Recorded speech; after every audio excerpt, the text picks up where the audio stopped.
അല്ല, ഈ വല്ലന്മാരൻ വീട്ടിലെ അടുപ്പണച്ചിട്ട് നമ്മുടെ അടുപ്പ് എരിച്ചാല് അവരുടെ ശാപം നമ്മുടെ മേൽ വീഴില്ലേ? ലക്ഷക്കണക്കിന് ഫീസ് വാങ്ങിയിട്ടും സ്റ്റാമ്പിന്റെ 10 രൂപ ചോദിച്ചു വാങ്ങുന്നതിൽ ഒരു നാണം തോന്നില്ലേ? അങ്ങനെയൊക്കെ ഞാൻ സമ്പാദിച്ചു വരുന്നോണ്ടാ 3 വേളയ്ക്ക് ഇങ്ങനെ ഇരുന്ന് വെട്ടി വിഴുങ്ങുന്നത്, മനസ്സിലായോ? എടീ, എനിക്ക് കുറച്ച് ലോകത്തിന്റെ കാര്യം എന്താ? 5 തലമുറയ്ക്ക് കഴിയാനുള്ള സ്വത്തുണ്ടാക്കിയിട്ടുണ്ട്. പിന്നെ നിന്നെ പ്രേമിച്ച് കെട്ടിയതായോണ്ട് മാത്രം ഞാൻ മിണ്ടാതിരിക്കുക. മിണ്ടാതിരുന്ന് തിന്നാൻ നോക്ക്. എപ്പ നോക്കിയാലും എന്നെ കുറ്റം പറഞ്ഞോണ്ട് എന്ത് ചെയ്തിട്ടും കാര്യമല്ല. എല്ലാം എന്റെ തലയിലെടുത്ത്. കാണിക്കില്ലേ? എങ്ങോട്ടാ വിളിച്ചോണ്ട് പോണെന്നെങ്കിലും ഒന്ന് പറയച്ചാ.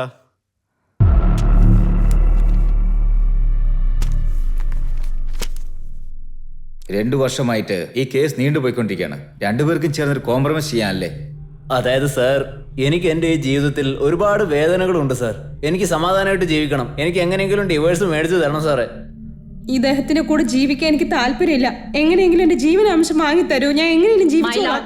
എന്റെ ക്ലയന്റ് മിസ്റ്റർ പ്രകാശിന്റെ കയ്യിൽ കോടിക്കണക്കിന് രൂപയുടെ ആസ്തി ഉള്ളത് കൊണ്ടാണ് ഇവർ അദ്ദേഹത്തെ കല്യാണം കഴിക്കാൻ തന്നെ സമ്മതിച്ചത്. ഇപ്പോ നഷ്ടപരിഹാരമായി പകുതി ആസ്തി തന്നെയാണ് ചോദിക്കുന്നതും. ഇവരുടെ ഉദ്ദേശം ഒരുമിച്ച് ജീവിക്കുകയല്ല, ജീവനാംശം വാങ്ങിക്കുക എന്നതാണ്. മൈ ലോർഡ്, താങ്കൾ നൽകുന്ന വിധി ഒരു ചരിത്രം തന്നെ മാറ്റിക്കുറിക്കണം. That's all my lord. I will announce the final judgment. The degree of divorce is post. Marriage stands dissolved. എങ്ങനെയാ പറയാ? അത് മാഡം, നിങ്ങളോടൊരു കാര്യം സംസാരിക്കണം മാഡം. പറയൂ. നിങ്ങൾ തെറ്റായിട്ട് എടുക്കില്ലെങ്കിൽ ഞാനൊരു കാര്യം ചോദിച്ചോട്ടെ? പറയൂ. എന്താ? ഒരുപാട് കാശുണ്ട്, അതെങ്ങനെ ചെലവാക്കണമെന്ന് എനിക്കറിയില്ല. നിങ്ങൾക്ക് അത്യാവശ്യം കുറച്ച് പണിയുണ്ടെന്ന് പറയാ. എന്റെ പകുതി സ്വത്ത് ഞാൻ നിങ്ങൾക്ക് തന്നോളാം.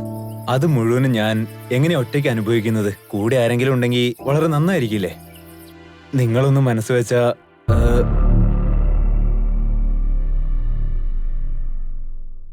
ആരും ഒന്നും അറിയാത്ത പോലെ ഞാൻ നോക്കിക്കോളാം.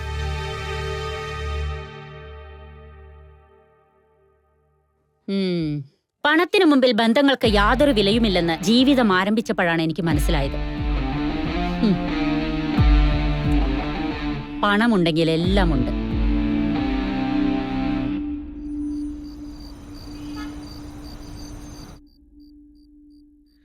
ഇനി നമ്മൾ രണ്ടുപേരും ഒരുമിച്ച് ഈ കുടുംബത്തിൽ കരുതൽ യാതൊരു അർത്ഥവുമില്ല.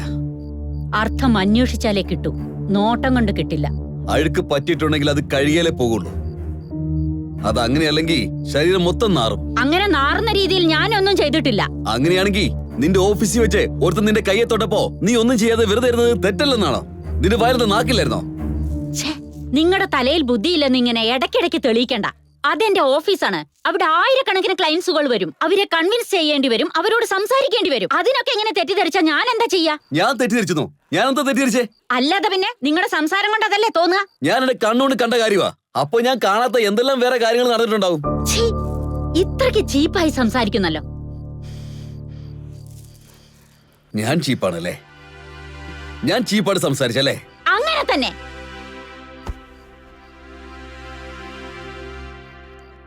നീ ഇത്രയും നാളായിട്ട് ഒരുപാട് ആൾക്കാർക്ക് ഡൈവോഴ്സ് വാങ്ങിച്ചു കൊടുത്തതല്ലേ? ഒറ്റയ്ക്ക് ജീവിച്ചാൽ എന്ന് മാത്രം വേദന ഉണ്ടെന്ന് നീ മനസ്സിലാക്കണം. അത് അനുഭവിച്ചറിയണം. ഞാൻ എന്റെ മകനെ കൂട്ടിക്കൊണ്ട് പോവുക.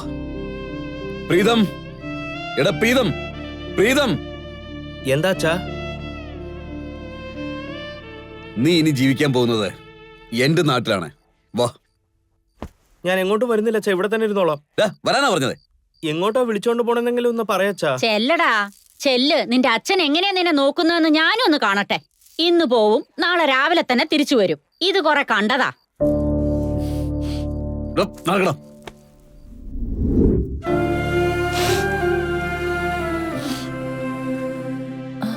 സോറി ശ്രീകാന്ത് സർ, നിങ്ങളുടെ മനസ്സിൽ ഇത്രയും വേദനയുണ്ടായിരുന്നെന്ന് ഞാൻ അറിഞ്ഞിരുന്നില്ല. വിഷമിക്കരുത്, എല്ലാം ശരിയാവും. എന്ത് ശരിയാകുന്ന?